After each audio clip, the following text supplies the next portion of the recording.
말씀 보도록 합니다. 구약성경 다니엘서 9장입니다. 다니엘서 9장 24절에서 27절까지 보도록 하겠습니다. 같이 읽도록 하겠습니다. 내 백성과 내 거룩한 성을 위하여 이른 이래를 기한으로 정하였나니 허물이 그치며 죄가 끝나며 죄악이 용서되며 영원한 의가 드러나며 환상과 예언이 응하며 또 지극히 거룩한 이가 기름 부음을 받으리라. 그러므로 너는 깨달아 알지니라. 예루살렘을 중건하라는 영이 날 때부터 기름 부음을 받은 자 곧 왕이 일어나기까지 7 이레와 62 이레가 지날 것이요 그 곤란한 동안에 성이 중건되어 광장과 거리가 세워질 것이며 62 이레 후에 기름 부음을 받은 자가 끊어져 없어질 것이며 장차 한 왕의 백성이 와서 그 성읍과 성소를 무너뜨리려니와 그의 마지막은 홍수의 휩쓸림 같을 것이며 또 끝까지 전쟁이 있으리니 황폐할 것이 작정되었느니라. 그가 장차 많은 사람들과 더불어 한 이레 동안의 언약을 굳게 맺고 그가 그 이레의 절반에 예물을 금지할 것이며 또 포악하여 가증한 것이 날개를 의지하여 설 것이며 또 이미 정한 종말까지 진노가 황폐하게 하는 자에게 쏟아지리라 하였느니라 하니라. 아멘.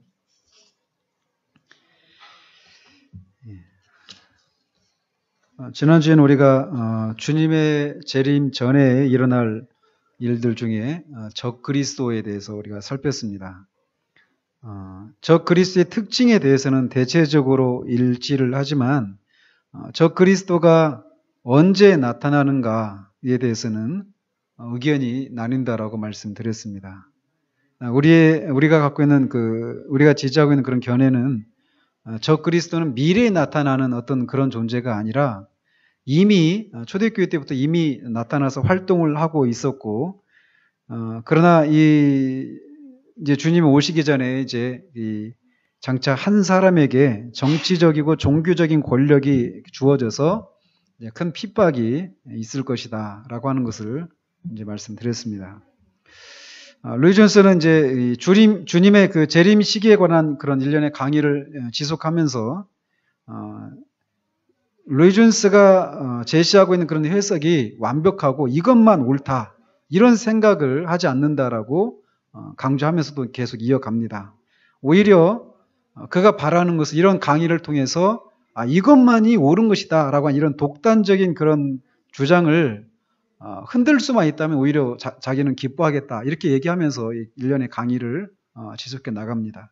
그러니까 이제 우리가 취할 태도는 이런 거라는 거죠. 그러니까 우리 교회에서만 또는 루이 존스만 어떤 그 재림에 관한 이런 얘기들을 한 주장만 옳다 이런 견해를 우리가 가져서는 안 된다라고 하는 것을 이제 우리가 가지면서 여러 견해들이 있는데 그 중에 그게 그래도 어느 것이 더 합리적이고 더 성경적인 입장인가 이런 것들을 우리가 이렇게 취하려고 하는 이런 태도들, 그러면서도 우리와 견해가 다른 이런 사람들을 보면서 어떤 비성경적이랄지 심지어는 이단이랄지 이렇게까지 생각하지 않을 그런 요소들도 있다라는 것을 염두에 두면서 이렇게 살펴봐야 할 것입니다.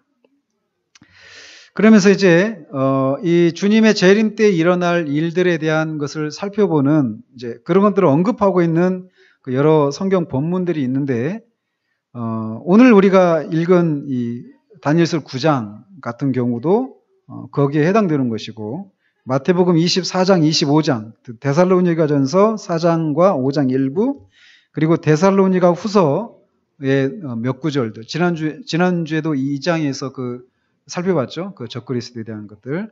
그 다음에 요한계시록 전체는 또 다 주님의 재림과 관련된 그런 것이어서 그런 것들을 우리가 살펴봐야 한다는 것입니다. 그래서 이제 나중에 보면은 이 요한계시록을 전체적으로 다루지는 않아요. 다만 이 요한계시록을 어떤 식으로 해석을 해야 되는가 이런 문제만 이렇게 다루면서 이 일련의 그 강의들을 이제 지속해 나갑니다. 근데 어쨌든 이제 지금 제가 방금 읽어드린 이런 본문들, 성경 본문들에서는 주로 이제 어떤 것들이 나타나냐면 예언과 관련된 것들이 많이 나타난단 말이에요. 그래서 예언과 관련한 이런 본문들에 대해서 이제 다양한 해석들이 존재한다라는 것입니다. 그래서 우리가 이런 다양한 견해들을 있다라고 하는 것을 이제 비교를 하면서 살펴봐야 하는데, 그렇게 해야 되는 이유가 있다면 이런 거라는 거죠. 흔히 복음을 전하는 사람들이 이런 방식을 전하죠. 저도 이제 그런 방식이죠. 본문을 읽고 거기서 말하는, 이 본문에서 말하고 있는 것이 무엇인지를 해설하고, 그 본문에 등장하는 그런 여러 그 단어들을 단어들의 뜻과 전반적인 그런 의미를 보여주면서 이것이 이 본문에서 말하고 있는 그런 내용이고 이런 교훈이다, 이렇게 이런 식으로 말하기를 좋아한단 말이죠. 그런데 이제 예언과 관련해서는 이런 식으로 해석을 하는 것은 좀 무리가 있을 수 있다라는 것이에요. 루이준스 입장에서는.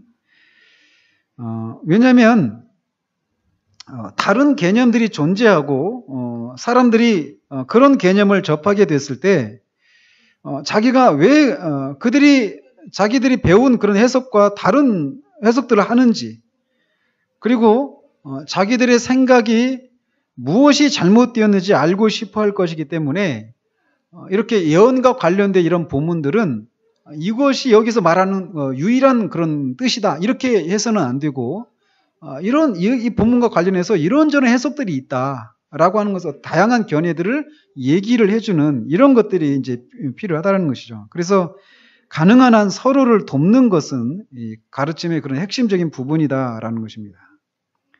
그래서 그렇기 때문에 이 본문과 관련해서 다양한 해석들이 있다라고 하는 것을 제시해주고 이제 거기에서 이제 그래도 더 성경적인 그런 입장인 것들을 취하려고 이런 자세들로 이렇게 강의를 해나간다라고 얘기를 하면서 이제 얘기를 합니다. 그러면서 이제 그 얘기를 하는데, 이 예언과 관련해서 전통적인 그런 해석 방법들이 있었는데 1830년대를 중심으로 해서 이제 영국에서 새로운 그런 학파가 생겨났다라는 것이에요. 그래서 그 새로운 학파의 그 두 지도자가 있는데, 에드워드 어빙이라고 하는 그런 목사님과 답이라고 하는 이런 두 분이 있다라는 것입니다. 그래서 어빙 목사님은 스코틀랜드 교회 목사님이었고, 그 토마스 찰머스라고 하는 그런 유명한 그런 분이 계신데, 그 토마스 찰머스 박사를 돕다가 런던에 와서 이제 목회를 했다고 그럽니다. 그래서 이제 그렇게 이제 런던에 와서 아주 이제 그 유명하게 이제 목회가 이렇게 진행되는 중에 재림에 대해서 관심을 갖게 되었고, 그것과 관련해서 여러 모임들이 있었는데 거기 참석하다가 이 답이라고 하는 존 넬슨 답이라고 하는 그런 분을 이제 그 어떤 모임에서 만났다고 그래요. 이제 그 답이 목사님은 형제단이라고 하는 그런 그 일종의 교단이죠. 그 교단 그런 설립자 중에 한 명입니다. 조지 뮬러 아시죠? 조지 뮬러 같은 경우도 형제단 출신 목사님이시죠. 그러니까 그쪽 이제 그 설립자 중에 한 명인 다비 목사님도 그 모임에, 재림에 관한 그런 관심을 갖고 있는 그런 모임에 참석을 했다 두 분이 이제 만났는데, 그 모임에서 이제 두 사람이 이 예언 문제를 연구하고 논의하는 그런 일련의 모임의 그런 지도자가 되었다고 합니다. 그러면서 이제 새로운 학파가, 어빙과 다비를 중심으로 한 그런 새로운 학파가 예언과 관련해서 그걸 어떻게 해석할 것인가에 대한 이런 것들을 이렇게 중심으로 하다가 새로운 학파가 생겨났다라는 것이에요.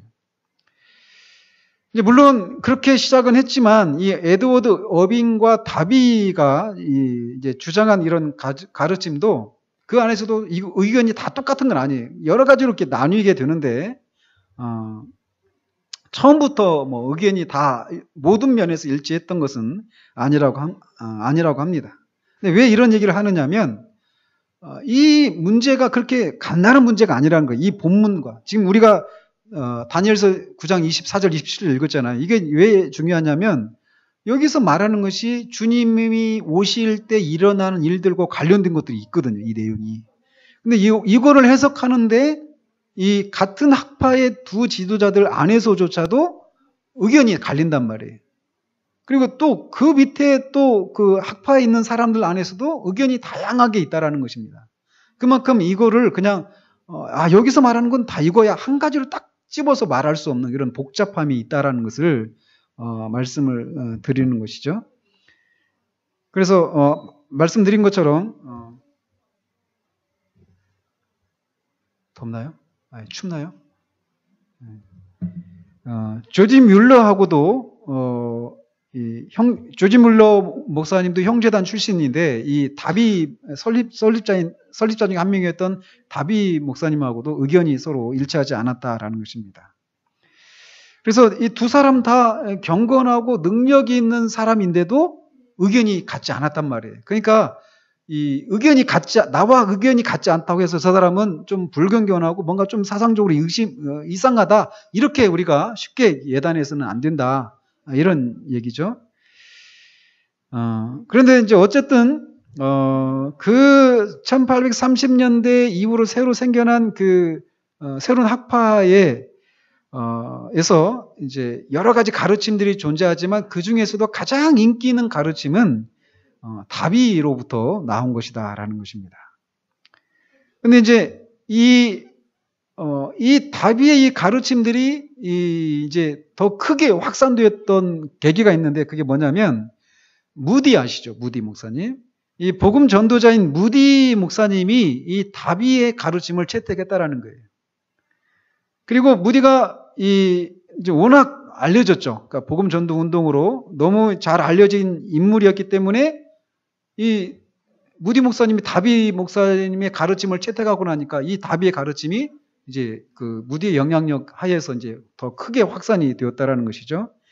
그리고 더더군다나 이제 무디 성경학교를 세우거든요. 무디가. 그러면서 그 가르침이 다비의 가르침들이 널리 알려졌고 또 하나 다비의 가르침이 결정적으로 번져가는 또 하나의 그 계기가 있다라면 스코필드 성경이라고 하는 이 성경이 출간이 되면서 이런 것들이 더 이제 번져가는데 크게 영향을 미쳤다라는 것입니다. 그래서 이 다비를 중심으로 한 이 새로운 학파에서 나오는 그 가르침들은 아까 말씀드린 예언과 관련된 다니엘서 9장이나 마태복음 24장, 25장 이런 일련의 그런 장들을 좀 독특하게 해석을 한다라는 것이죠. 그래서 이 다니엘서 9장에 대해서도 이제 우리가 로이 존스가 지지하는 그런 해석하고 좀 다른 방식으로 해석을 한단 말이에요. 그래서 이제 오늘은 그 해석, 그러니까 여기서 궁극적으로 말하려고 하는 것이 무엇인가, 이거는 이제 다음 주에 이제 살펴볼 것이고, 오늘은 이 다비를 중심으로 한 이 학파에서 이 본문을 어떻게 해석을 하는지, 그래서 이 둘 사이에서의 그런 차이의 핵심적인 그 쟁점이 되는 게 뭔가, 이런 것들을 오늘 살펴보려고 합니다. 그래서 오늘은 어쩌면은 좀 복잡한 그런 거를 좀 다루려고 합니다. 마음의 준비를 하시고 따라오시기 바랍니다. 그래서 이제 다니엘서 9장을 이제 우리가 해석을 하려면 이 다니엘서 9장의 배경이 무엇인가를 살펴보고 그 문맥 하에서 이거를 살펴봐야 한단 말이죠. 그래서 이제 오늘 본문 다니엘서 9장 24절에서 27절까지 배경은 이제 이렇습니다. 이스라엘 백성들이 포로로 잡혀갔잖아요, 바벨론에. 이제 바벨론 포로 생활이 70년인데 그 70년을 앞두고 68년으로 제가 기억을 합니다. 그때쯤에 다니엘이 이 예레미야의 그 성경 책을 보다가 하나님께서 이스라엘 백성들을 향해서 이 바벨론 포로 생활이 70년이 되면 끝난다라고 하는 것을 이제 보게 된 거죠. 깨닫게 된 거죠. 그래서 이제 그것을 근거해서 이제 하나님 앞에 그가 기도를 합니다. 그러면서 자신들이 이렇게 바벨론 포로 생활을 하게 되는 것은 우리 자기 조상과 다니엘이 이제 기도하는 거예요. 자기 조상과 자기들의 죄 때문에 그렇다. 이렇게 하나님 앞에 고백을 드리면서 회개를 하죠. 그러면서 또 이제 70년이 됐을 때 바벨론 포로 생활이 끝나고 이제 돌아가게 되는데 그때 이제 어떤 일들이 일어나는가 이것에 대해서 하나님 앞에 묻는단 말이에요. 기도 가운데.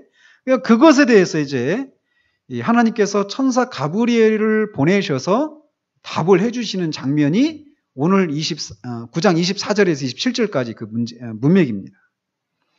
그래서 이 본문과 관련해서도 이 본문이 굉장히 어렵다, 해석하기 어려운 본문이다. 이걸 얘기하면서 이제 그 웨스트민스터 신학교라고 하는 미국의 그 필라델피아에 웨스트민스터 그 신학이 있어요. 우리랑 같은 신학 노선에 있는 그런 신학교 중에 하나인데 거기에 구약학자인 에드워드 영이라고 하는 그런 교수님이 계셨는데 그 교수님도 이 성경 전체에서 이 본문만큼 어려운 그런 본문도 없다라고 말할 정도로 이거를 해석하는 것이 쉽지가 않다라는 것입니다.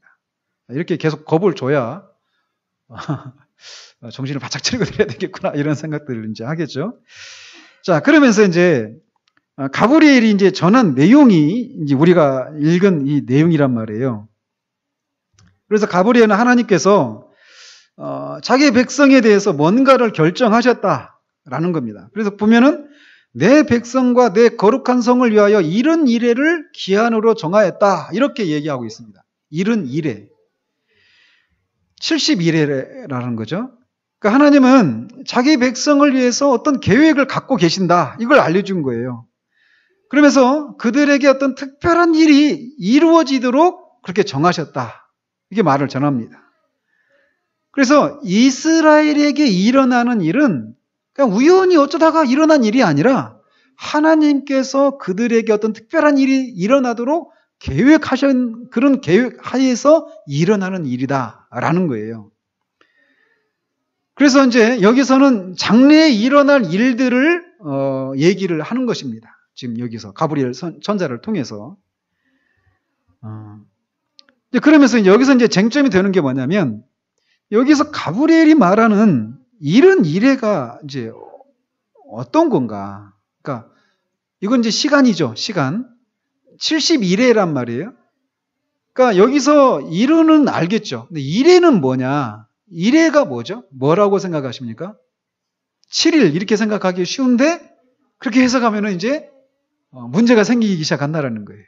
그래서 이제 여기서 말하는 이른 이래는 이른 주간 7일로 생각해서 일주일에 한 주 이렇게 해서 7일 한 주에 7일 이렇게 생각해서 70주일 70주간 이렇게 번역하는 것은 옳지 않다라는 것입니다. 그럼 어떻게 번역해야 되느냐? 여기 있는 것처럼 이른 이래라는 거예요. 그리고 영어로 하는 게 좀 더 쉽습니다. 70 weeks 이렇게 번역을 하면 안 되고 77th 이렇게 번역을 해야 된다는 거예요. weeks가 아니라 그냥 말 그대로 그냥 seventh로 이렇게 번역을 해야 된다는 것입니다. 그래서 여기서 말하는 이래가 우리가 알고 있는 통상 7일, 한 주일을 의미한다고는 말할 수 없다라는 거예요. 그래서 그냥 문자적인 의미는 이른 이래 이렇게만 우리가 이렇게 받아들여야 되지 이거를 70일 이렇게 얘기해가지고 해서는 안 된다는 거예요. 7을 해가지고 7 곱하기 1은 하니까 490일이죠. 그래서 이 예언에서는 여기서 이제 이 다비를 중심으로 한 이 학파에서 주장하기를 이렇게 주장한다라는 거예요. 이거를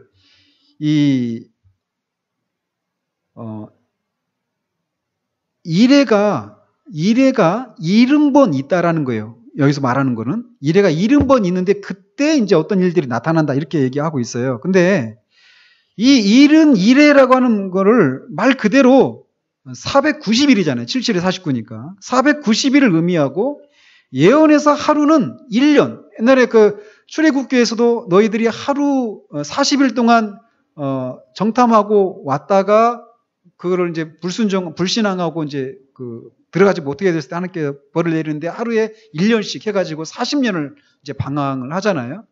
그런 식으로 계산을 해서 예언에서 하루는 언제나 1년을 의미하므로 일은 일에는 490년을 의미한다라고 하는 그렇게 말하는 사람들도 있다라는 거예요. 하지만 언제나 그런 건 아니라는 것입니다. 예언에서 하루가 항상 1년을 가리키는 것은 아니다. 이런 것을 우리가 염두에 두면서 이제 해석을 해야 되는데, 그래서 이른과 이래를 정확한 용어로 간주하는 것은 지혜롭지 않다라는 거예요. 그러니까 정확하게 490일을 얘기한다, 이렇게 생각하는 것은 지혜롭지 않은 것이다. 루이 존스의 견해는 그렇습니다. 그래서 예언에서의 숫자는 상징적인 것이다 라는 겁니다.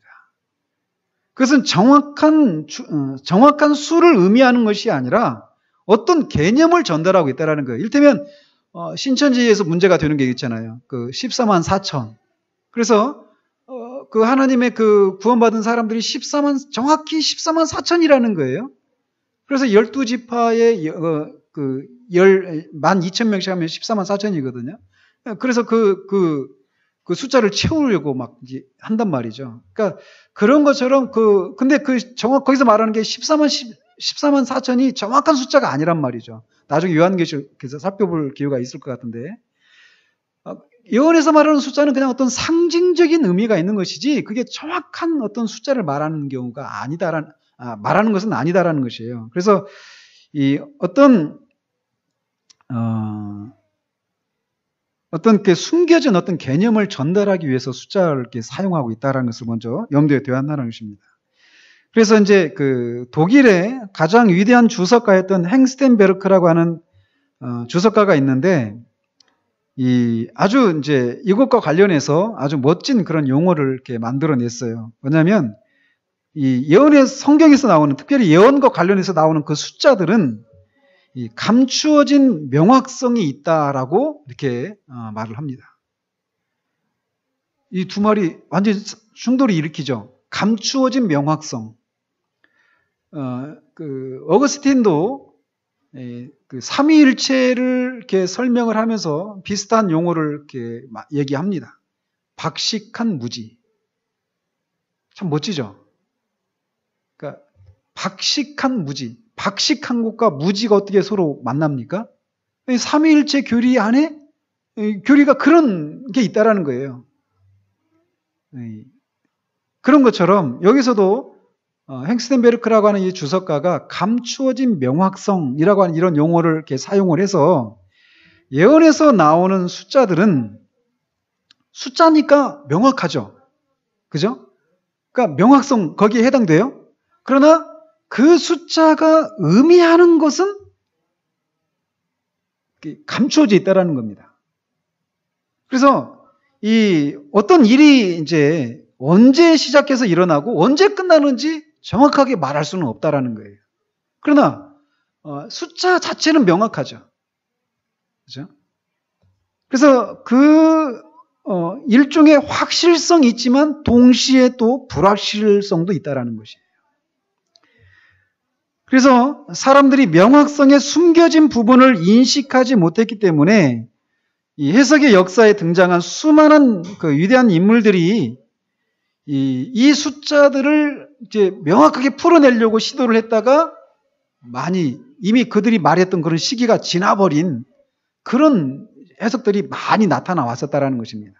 그러니까 명확성 속에 숨겨져 있는 이 불확실함, 이거를 이렇게 풀어내려고 하다가 이런 실수를 하는 경우들이 있었다라는. 근데 그 실수를 한 사람들이 다 이단이냐? 그것도 아니라는 거예요. 아주 경건하고 유능한 그런 사람들도 그런 실수를 해왔다라는 것입니다.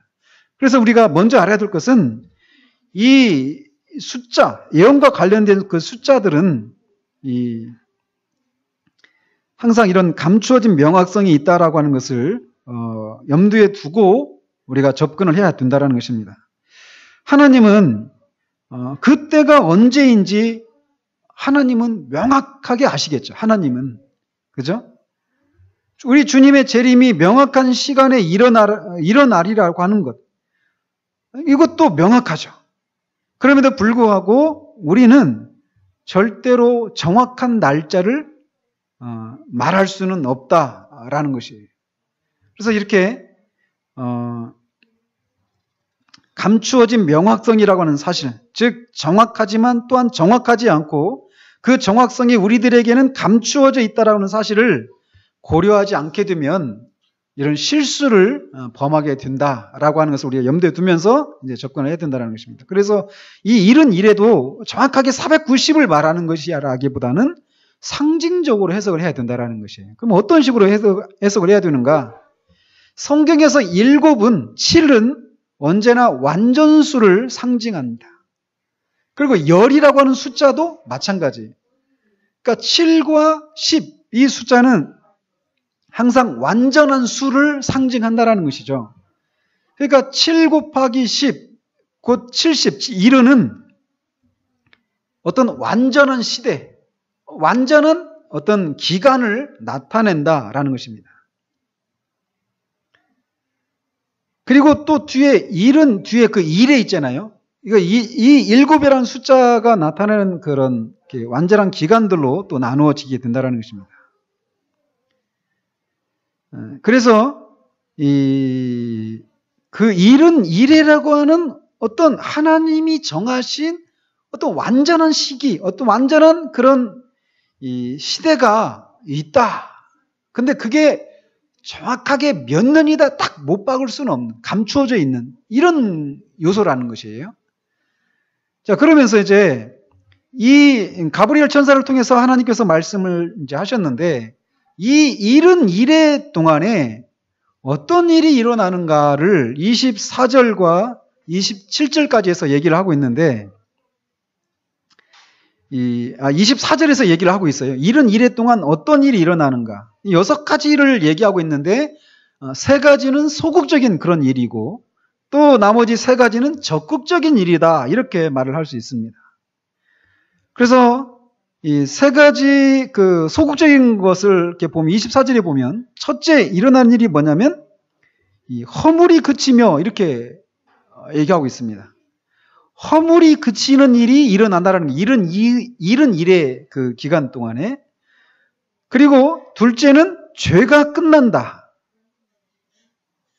그 셋째는 죄악이 용서되는 일이 일어난다. 이렇게 얘기하고 있습니다.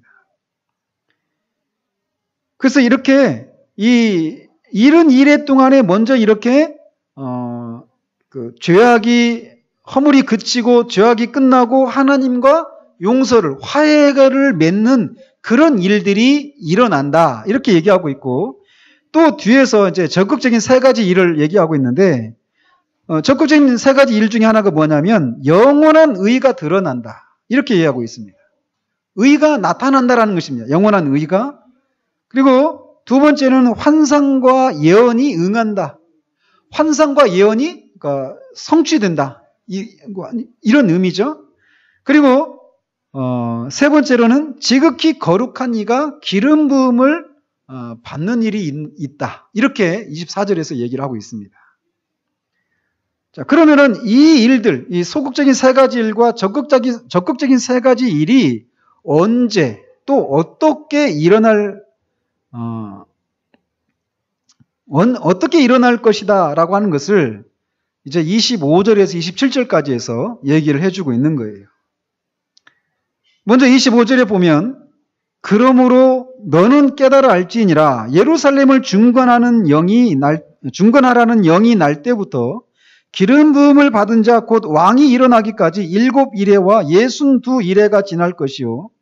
7 이레와 62 이레니까 이게 몇 이레입니까? 7 더하기 62 이레예요. 그러니까 69 이레죠. 69 이레. 그죠? 7 이레와 62 이레가 지날 것이요. 그때 곤란한 동안에 성이 중건되어 광장과 거리가 세워질 것이며 이렇게 말하고 있습니다. 여기서 이제 주목할 것이 뭐냐면 영이 날 때부터 예루살렘을 중건하라 라고 하는 영이 날 때부터 라고 말한 그 시점이에요. 그러니까 영이 날 때부터가 언제를 가리키느냐. 여기에서 이제 의견이 많이 나눈단 말이죠. 여기서부터. 그러니까 이것이 끝나는 시점도 많이 나뉘겠죠. 시작부터 의견이 나뉘니까. 그죠? 그래서 이른 이래가 아까 말씀드린 것처럼 490년을 가리킨다. 이렇게 말하는 사람들 사이에서도 이 영이 날 때부터가 언제인지가 의견이 막 나뉜단 말이에요. 그래서 어떤 사람은 이 영이 날 때부터 이게 고레스 원년을 가리킨다라고 얘기하고 있습니다. 고레스 원년이 언제입니까? 이 주전 538년이에요. 고레스 원년이면. 그러니까 이 바벨론의 포로로 잡혀가잖아요. 이제 바벨론이 그때 그 바벨론의 그 이스라엘 백성들을 잡아갔던 그 바벨론의 그 왕이 누구냐면 느부갓네살 왕입니다. 기억나시죠? 느부갓네살 왕 아들이 누구냐면 벨사살이에요. 벨사살. 그 이제 그 다니엘서 5장에 나오죠. 벨사살인데 그때 바벨론이 망합니다. 바벨론 제국이. 그래서 그 바벨론 제국이 어떻게 어떤 사람에 의해서 망하냐면 이 메대와 바사로 메대라고 하는 미디아예요. 메대와 성경에서는 메대라고 되는데 메대와 바사 제국에 의해서 바사는 페르시아입니다. 미디아와 페르시아 제국에 의해서 바벨론 제국이 망한단 말이에요. 이 벨사살 왕 때.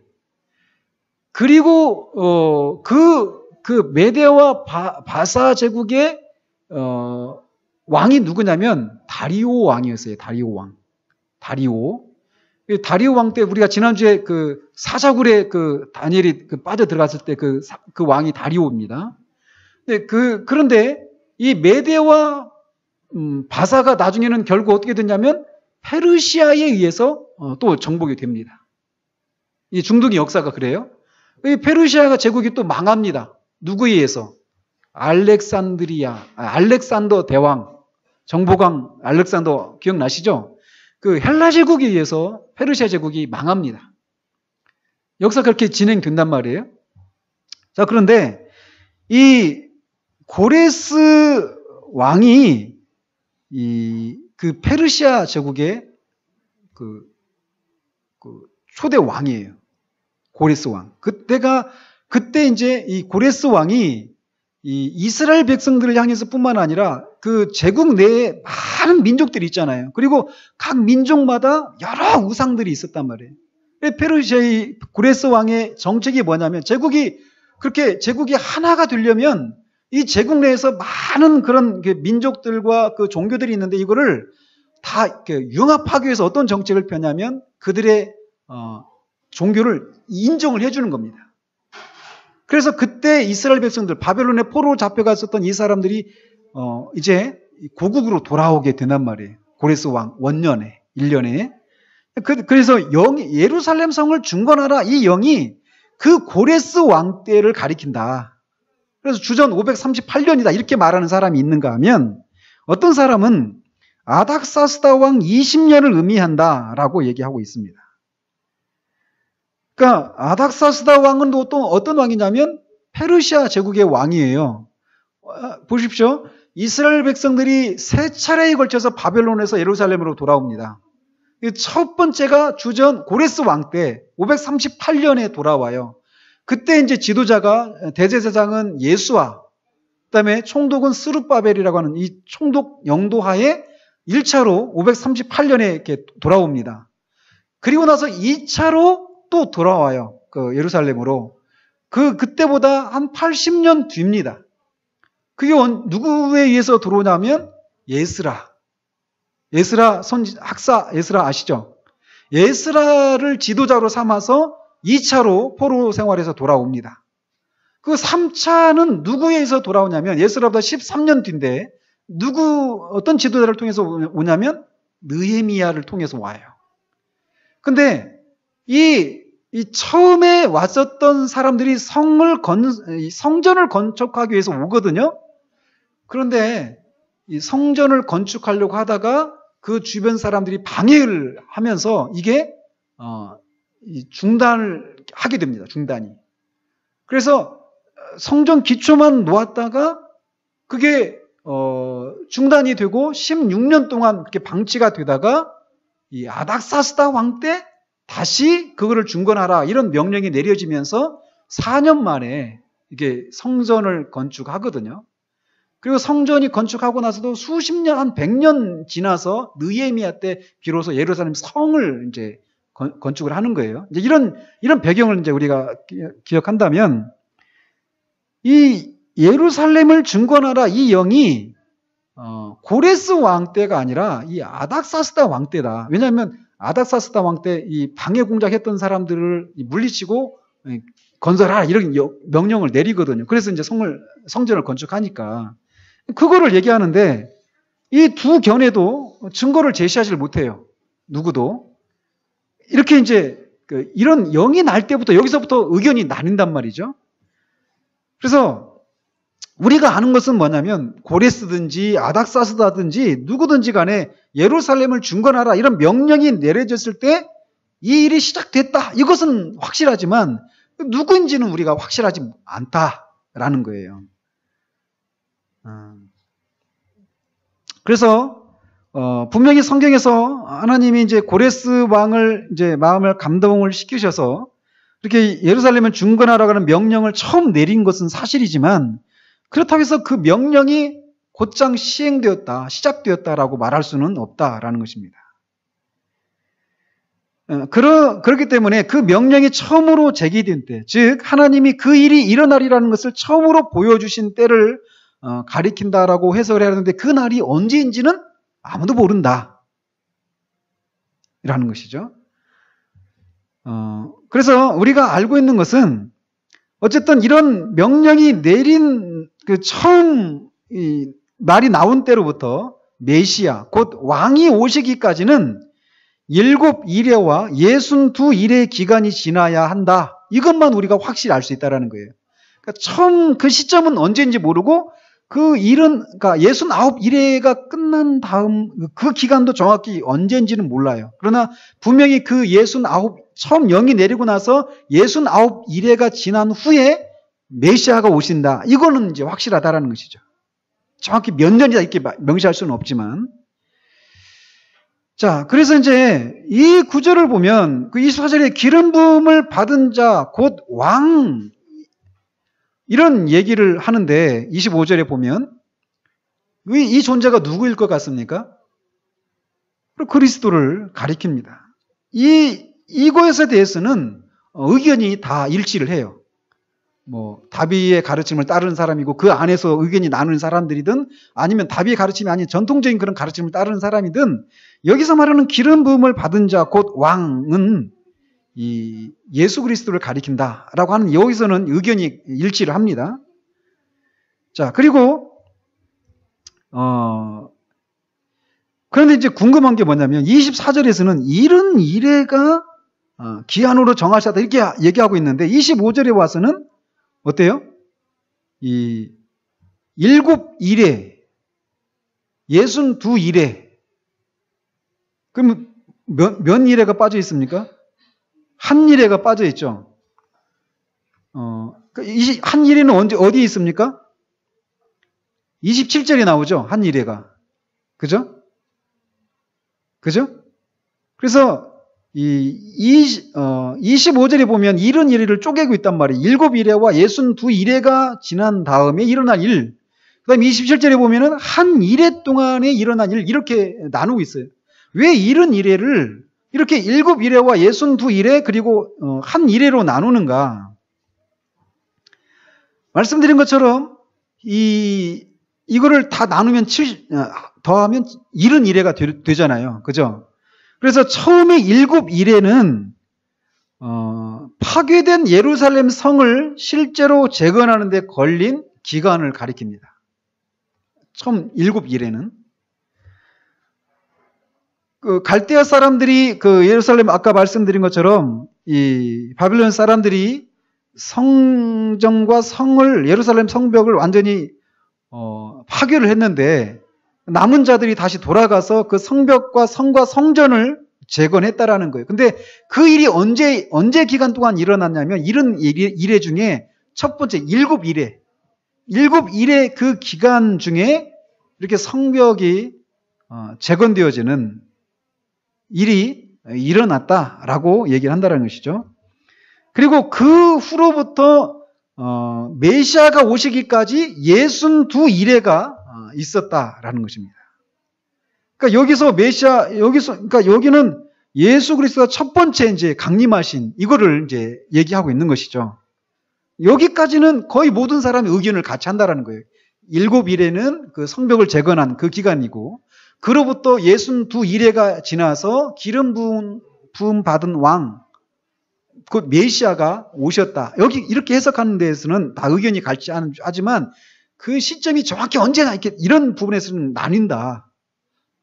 그러나 일치하는 부분은 그렇다라는 거예요. 근데 이제 의견이 많이 나뉘는 부분이 어디냐면 26절과 27절이라는 것입니다.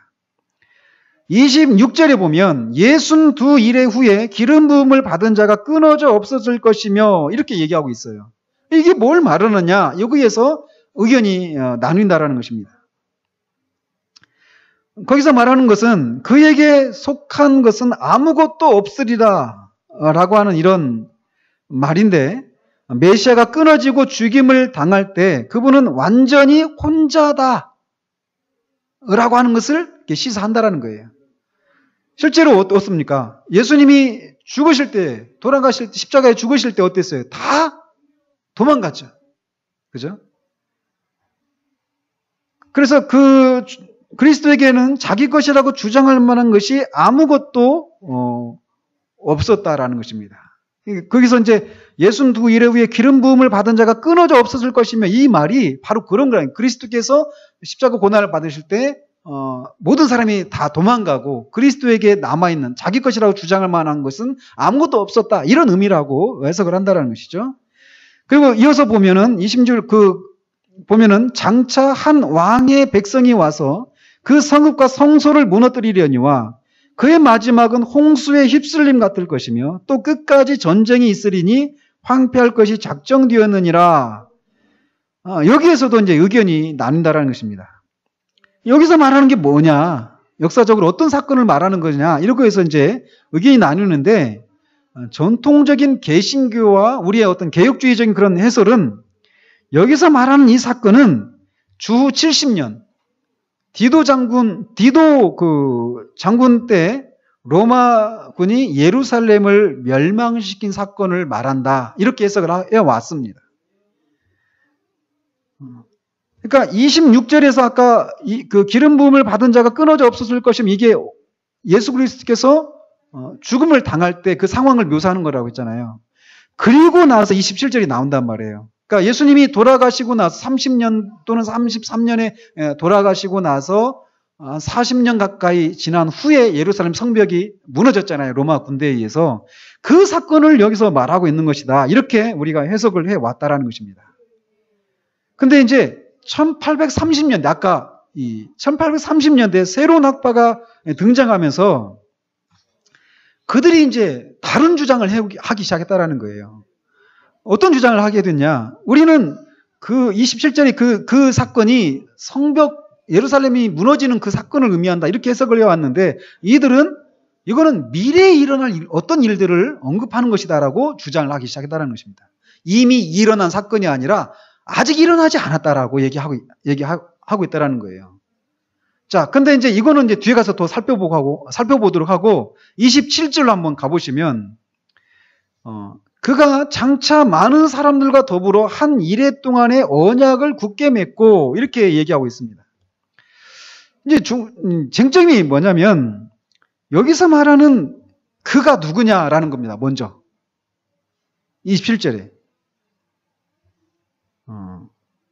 그가 누구인가? 그가 장차 많은 사람들과 더불어 한 이레 동안의 언약을 굳게 맺고 말할 때, 그가 그 앞에 있는 26절에 나오는 메시아를 가리키는가, 아니면 26절 후반부에 나오는 아까 그 기름 부음을 받은 자가 끊어져 없어질 것이다, 기름 부음 받은 자는 그리스도를 가리켜요.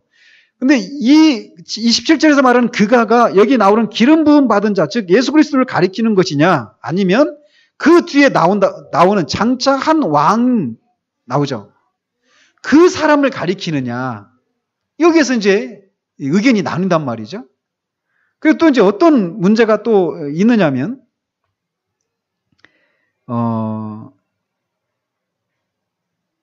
70번째 이래입니다. 70번째 이래가 언제 나타날 것인가라는 거예요. 26절과 27절에 대한 해석이 있어서 두 주요 학파가 있습니다. 그래서 그들의 그 논쟁점이 뭐냐면 70번째 이래가 언제 나타나는가라는 것입니다. 그 선지자가 지금 여기서 말하는 게 7 이래와 62 이래를 말하지만 69 이래밖에 안 되지 않을까 합하면 그럼 나머지 한 이래는 언제 나타날 것인가? 이게 이제 문제가 되고 또 한 가지 문제는 뭐냐면 26절에 묘사된 사건은 70번째 이래에 일어나는 것인가? 라는 것입니다. 26절에 보면은 62 이래 후에 일어난다라고만 기록되어 있어요. 근데 그게 62 이래 후에니까 우리가 쉽게 그냥 70 이래구나 이렇게 생각할 수 있는데 과연 그게 70 이래째 일어나는 것인가? 아니면 62 이래, 그러니까 62 이래니까 그 앞에 62 이래 앞에 7 이래가 있었죠. 그러니까 69 이래 후에 곧장 70번째 이래 때 일어난 일이냐? 아니면 69 이래와 70 이래 사이에 어떤 큰 간격이 있느냐? 여기에 또 이제 문제가 있다라는 거예요. 이런 논쟁이 있다라는 것입니다. 복잡하죠? 잘 들어보십시오. 그래서 이제 문제는 이제 이 사람들 에드워드 어빙과 다비로부터 생겨난 그런 새로운 학파에 갖고 있는 견해들은 우리가 그 유대인들을 향한 하나님의 계획에 대해서 우리가 살폈죠. 거기서 이 예언을 문자적으로 해석하는 사람들은 어떻게 유대인들을 향한 하나님의 구원 방법이 똑같다라고 했습니까? 좀 다르다라고 했습니까? 좀 다르다라고 했죠. 그래서 근데 우리의 결론은 어땠어요? 똑같다라는 거죠. 예수 그리스도를 믿음으로 우리가 구원을 이룬다. 유대인이든지 이방인이든지 간에. 그죠? 그래서 이들의 어떤 여기서 나오는 예언을 문자적으로 해석하는 그런 방법을 우리는 채택하지 않았습니다. 근데 여기서 이제 어빙과 다비 같은 경우는 여기를 문자적으로 해석을 한단 말이에요. 이 기관들을. 그래서 그들이 기본적으로 갖고 있는 생각 중에 하나가 무엇이냐면 유대인들은 구원에 있어서 특별한 어떤 지위를 갖고 있다. 이런 견해를 갖고 있습니다. 이들이 갖고 있는 견해가. 그래서 이 사람들은 한 주, 더 정확히는 7년으로 구성된 한 주다. 이거를 이래를 그렇게 해석을 하는 거예요. 그래서 각각 7년을 의미하는 이래가 70번이다. 그러니까 490년으로 이렇게 해석을 하는 것이죠. 이 이래들 안에 민족적 징계가 끝나고 나라는 영원한 의로 회복되어야 한다. 이렇게 얘기를 한다라는 거예요. 이 사람들은. 이게 무슨 말인지 뒤에서 더 설명을 합니다. 이거 하면서 지금 제가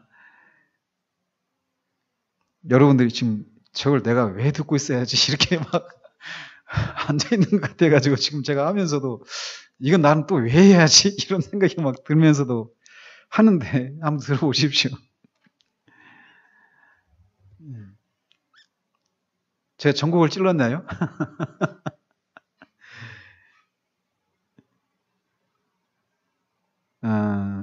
그래서 이제 이 사람들은 유대인들이 특별한 지위를 차지하고 있다. 이렇게 얘기해서 여기서 영원한 의가 나타난 일이 있다라고 했잖아요. 24절에. 근데 이들은 거기를 나라가 영원한 의로 회복되어야 한다. 이렇게 해석을 한단 말이에요. 그러니까 없는 말을 붙여서 얘기를 하는 것이죠. 그래서 이들은 유대인들이 하나님 나라에서 특별한 위치를 지니게 될 것이다라고 하는 이런 생각들을 갖고 있어요. 그래서 그들은 이 어떤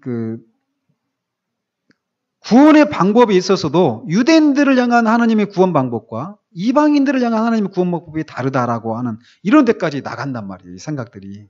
이거는 우리가 동의가 할 수가 없는 그런 부분이죠. 그런데 어쨌든 이들은 이제 이 69 이래와 70 이래 사이에 어떤 간격이 있다라고 얘기하고 있어요. 근데 그 간격이 거의 한 2000년 가까이 된다라고 얘기를 합니다. 아까 이 24절, 일곱 일회 때 어떤 일이 있다라고 했죠? 성전과 성벽이 재건되는 일이 있었다. 그리고부터 62일회 후에 어떤 사건이 있었어요? 예수 그리스도께서 오시고 또 고난을 받으시죠. 그리고 26절의 그 상반절에서 막 황폐하게 되는 이 일이 우리는 그 성전이 예루살렘 성전이 파괴되는 디도 장군에 의해서 그 주 70년에 우리는 이런 입장인데 이 사람들의 주장은 거기서 말하는 황폐하게 되는 이 일은 그때 이미 일어난 사건이 아니라 장래에 일어나는 사건이라는 거예요. 근데 그 사건이 언제 일어나느냐? 69일에죠. 아까 7일에와 62일의 후에니까 69일에와 70일의 사이에 어떤 그 간격이 있는데 그 사이에서 일어난다라는 거예요. 그 기간 동안에. 그러니까 우리하고는 해석이 다르다는 거예요. 그런 면에서. 그래서 이들은 70일에가 7일에 1년을 하루를 1년으로 치니까 7일이면 몇 년입니까? 49년. 실제로 49. 그다음에 62일에 몇 년입니까? 발 안 나오죠. 434년이에요. 그리고 나머지 한 일에 남았죠. 그건 7년. 이렇게 나눠진다라고 얘기합니다. 그래서 7일에 동안 49년 동안 예루살렘은 어수선한 시기에 재건되어야 했다라고 주장을 하고 그 실제로 에스라와 느헤미야서에서 보면은 이 일이 성취되었죠. 그 49년 사이에. 62일에는 434년인데 그렇게 7일회가 지나고 나서 434년이 흐른 뒤에 이 메시아가 오실 것이다. 이렇게 주장해요. 근데 여기까지 우리가 동의합니다. 실제 이루어진 일들이니까 이 일들은. 그래서 그리스도의 탄생과 나타나시면서 이미 7일회 때 일어날 일들, 그로부터 62일회가 흐른 뒤에 일어날 일들은 다 같이 일어난 일이다. 이렇게 우리의 입장도 그렇고 이 새로운 학파에서 주장하는 입장도 같아요. 거기까지는. 근데 이제 그들은 여기서 이제 우리가 의견이 나뉘는 거예요. 26절이 아까 말씀드린 것처럼 확정되지 않은 기간이라고 얘기한다는 것입니다. 그래서 이들은 이제 그렇게 주장한다는 거예요. 십자가 처형의 날짜는 정해져 있지 않다. 단지 62일회가 지난 후라고만 기록되어 있다. 그것이 26절에 나오는 첫 번째 사건이다.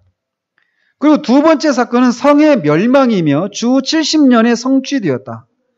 이어서 종말에 이르기까지 정해지지 않은 기간에 들어서는데 여기서부터 우리가 이제 일치가 안 되는 거예요. 그 기간은 지금까지 거의 2000년간 지속되었다.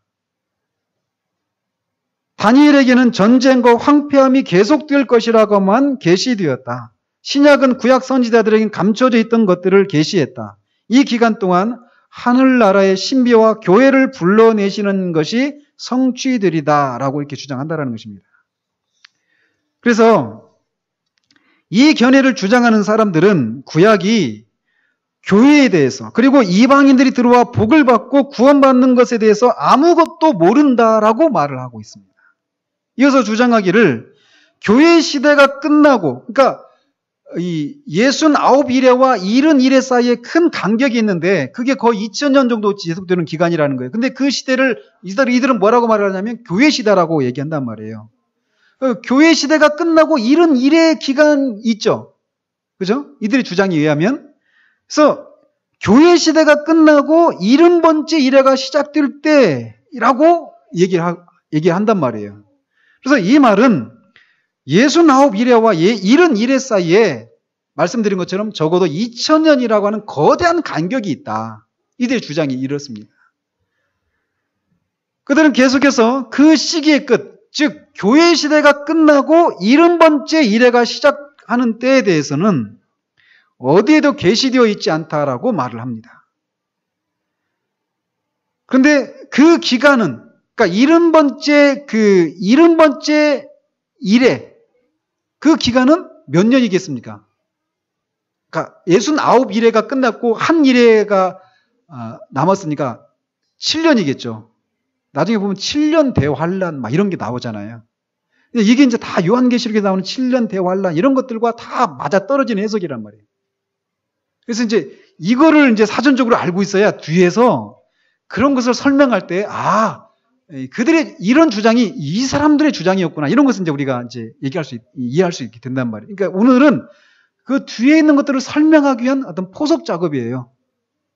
자, 그래서 또 이제 그들은 여기 27절에서 나오는 그가 누구냐? 이렇게 말할 때 그들은 이 27절에 나오는 그가 26절에 나오는 기름 부음을 받은 자, 그 밑에 줄에 보면 장차 한 왕의 백성이 나와서 말하죠. 그 사람을 가리킨다는 거예요. 장차 올 왕을 가리킨다라고 단정적으로 말합니다. 27절에 나오는 그가 26절에 나오는 두 번째 인물인 장차 올 왕을 가리킨다라고 말한다는 거예요.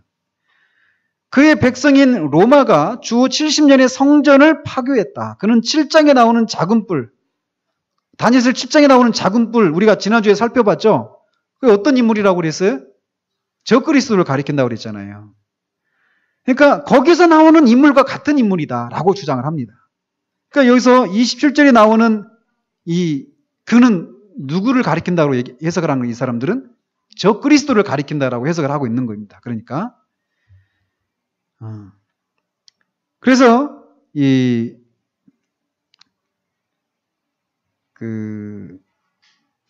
한 이래 동안 이제 그 사람, 이 적그리스도가 어떤 일을 하느냐면 여기서 이제 27절에 나오는 그가 이제 이 사람들은 적그리스도가 이렇게 해석한단 말이에요.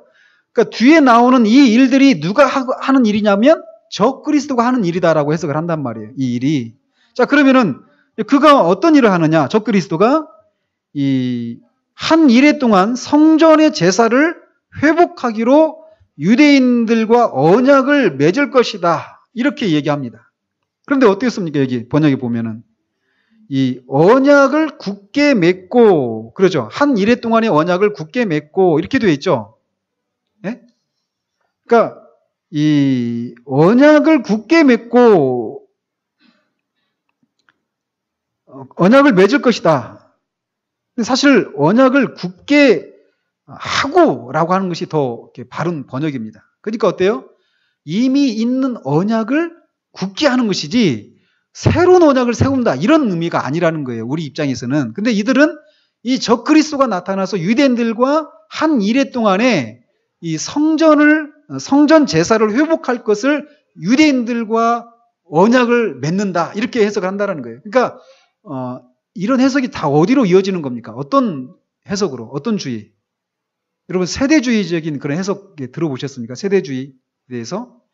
그러니까 우리가 지난번에 그 유대인들에게 일어날 그 일들에 대해서 얘기하면서 그것을 문자적으로 해석한 사람들에 따르면은 나중에 예루살렘 성전이 회복되고 제사도 다시 회복되고 막 이렇게 한다고 그랬잖아요. 지금 그거를 여기서 말하는 거예요. 지금 이들이 거기서 나오는 거예요. 왜 성전이 회복되고 뭐 그 제사 제도가 다시 회복되고 하느냐? 우리는 그걸 지지한다고 그랬습니까? 아니죠. 이미 영원한 그런 영탄물에 드려진 희생제사가 완전히 드려졌기 때문에 더 이상 그런 제사가 필요 없다라는 거예요. 그리고 그것을 상징하는 그런 성찬과 그런 그 세례를 우리가 이미 하고 있기 때문에 더 이상 어떤 기념물로도 우리가 그런 것을 가질 필요가 없다라는 것이죠. 우리가 그렇게 얘기했었잖아요. 자, 그런데 여기들은 여기를 이렇게 해석하고 있다라는 거예요. 그리스도가 한 이래 동안 그 7년 기간 동안에 성전 제사를 회복할 것을 유대인과 언약을 맺을 것이다. 이렇게 해석하고 근데 그 기간 중간에 그 언약을 어기고 다니엘서 12장과 데살로니가 후서 2장을 성취하게 될 것이다. 이렇게 주장을 합니다.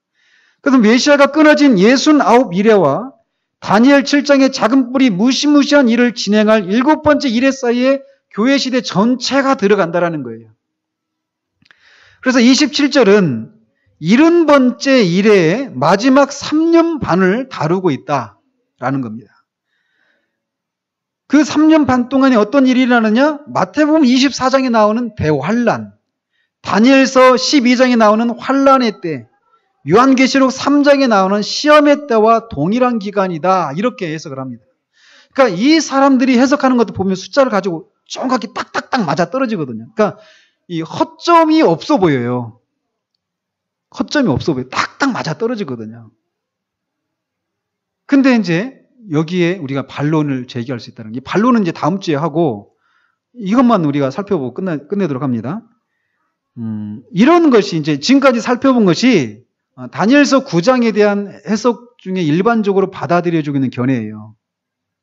근데 우리가 이런 견해를 비판하고 1830년 이전에 개신교의 전통적인 해석이 무엇인지 우리가 이제 다음 주에 살펴볼 것인데, 먼저 이제 우리가 쟁점이 되는 것이 뭔가를 정리할 필요가 있습니다. 다시만 이렇게 말씀드리면 24절에 아까 6가지 일이 있다고 그러죠. 소극적인 일과 적극적인 3가지 일. 6가지 일이 나오는데, 여기서 나오는 이 일들이 이미 다 이루어졌는가? 이거에 대해서 우리가 곰곰이 생각해 볼 필요가 있다는 거예요. 그리고 26절에 나오는 일들은 또 어떤가? 2가지로 나뉜다고 그랬죠. 26절도. 그 26절에 나오는 일들도 다 이루어졌는가? 이걸 우리가 생각해 볼 필요가 있고요.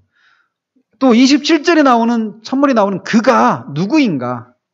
이들이 말한 것처럼 적그리스도인가? 아니면 다른 존재인가? 이걸 우리가 생각해 볼 필요가 있다는 겁니다. 그리고 26절에 묘사된 사건들, 이것은 70번째 일에 일어나는 것이 일어났는가? 아니면 69일의 끝과 71의 그 사이, 이들이 말한 것처럼 그 시대가, 사이가 교회 시대인데, 그러니까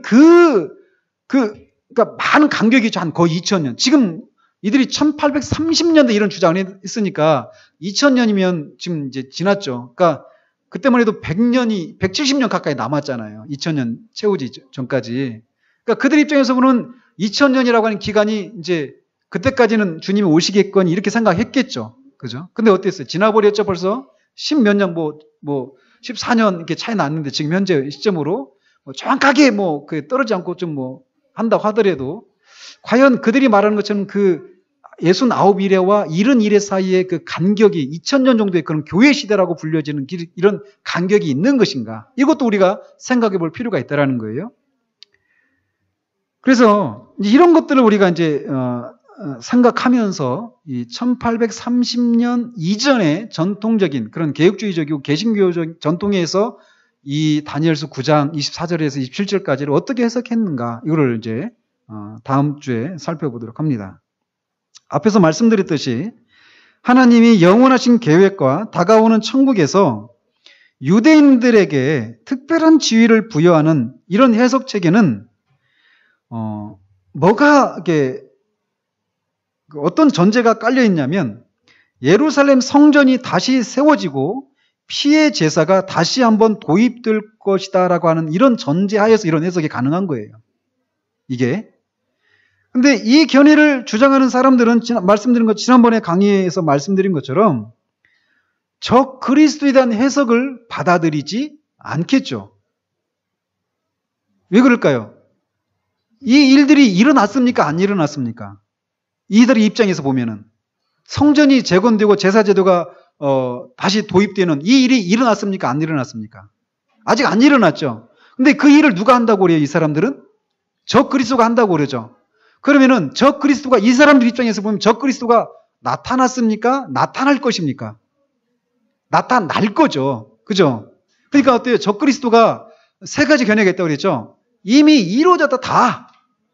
이런 견해가 있고, 어떤 것은 이루어졌고 어떤 건 안 이루어졌고, 또 근데 어떤 주장은 전적으로 이건 다 미래에 속한 일이다, 이렇게 해석하는 견해도 있다고 그랬잖아요. 이 사람들이 거기에 해당되는 견해예요. 지난번에 했던 것과 좀 이제 조금씩 이렇게 매치가 되죠. 그래서 그들은 적 그리스도에 대한 해석을 받아들이지 않아요. 이 유대인, 그리고 이 사람들의 그 기본적인 사상이 유대인들이 하나님 나라에 있어서 특별한 지위를 차지하고 있다. 심지어는 구원에 있어서도 다른 방법으로, 이방인들과 다른 방법으로 하나님 나라에 들어간다, 이런 생각을 갖고 있단 말이에요. 그러니까 이 전제 자체가 성경적이지 않기 때문에 잘못된 전제에 의해서 세워진 그런 모든 체계들이 받아들일 수가 없는 거예요. 우리가. 그 체계가 아무리 정확하고 아구가 다 맞거든요. 그렇지만 잘못된 전제 위에 세워진 것이기 때문에 받아들일 수가 없다라는 것입니다. 그래서 그들은 적그리스도를 전적으로 미래의 일로 간주하고 이것을 요한계시록에 대한 비슷한 해석과 연결시킵니다. 그래서 살펴본 것처럼 이게 쉽지가 않아요. 이 나른한 오후에 우리가 이걸 그냥 앉아서 그냥 이렇게 책을 가지고 막 살펴보면서 하는 거 아니고 여러분이 막 듣기만 하고 있는데 이 생각을 쫓아오는 것이 쉽지가 않아요. 복잡한 일입니다. 그렇지만 이제 우리 이렇게 딱 이렇게 해놓고 나면 다음 주에는 조금 더 이제 이해가 쉬워져요. 그래서 우리가 이제 그러면은 우리의 입장은 어떤 것인가가 조금 더 분명해지게 될 것입니다. 마치도록 하겠습니다. 하나님 아버지, 다니엘서 9장 24절에서 27절까지 선지자를 통해서 예언된 그 사실을 어떻게 해석해야 되는지에 대해서 우리가 살폈습니다. 먼저는 1830년대 이후에 나타난 그런 사람들의 해석 방법에 대해서 그들이 주장하는 것이 무엇인지에 대해서 오늘은 살펴보았고 그 해석에 있어서 논쟁점이 되는 것이 무엇인지를 우리가 살펴보았습니다. 하나님 아버지, 우리가 예언에 대해서 그냥 되면 되는 것이지 이런 태도를 갖거나 아니면 그거를 명백하게 밝혀내고야 말겠다라고 하는 이런 자세를 우리가 취하지 않기를 원합니다. 감추어진 명확성이라고 하는 이 생각을 가지고 분명히 하나님에게 있어서는 명확한 일이지만 우리에게는 감추어진 그 일이 하나님에 의해서 계획이 되어 있다라고 하는 것을 우리가 생각하면서 그때가 언제인지 우리는 정확하게 알 수 없지만 그것이 우리에게 도둑같이 임하지 않도록 우리가 준비하는 그런 태도를 가지며 살아갈 수 있도록 주님 도우시기를 원합니다. 우리에게 지각을 더 주셔서 이해력을 더하셔서 이 복잡하지만 우리가 알고 살아갈 때 우리의 삶이 우리에게 펼쳐질 그 일들이 더 명확해지는 그 일들을 더욱더 분명하게 이해할 수 있는 그런 은혜를 허락해 주시기를 원합니다. 예수 그리스도 이름으로 기도합니다. 아멘.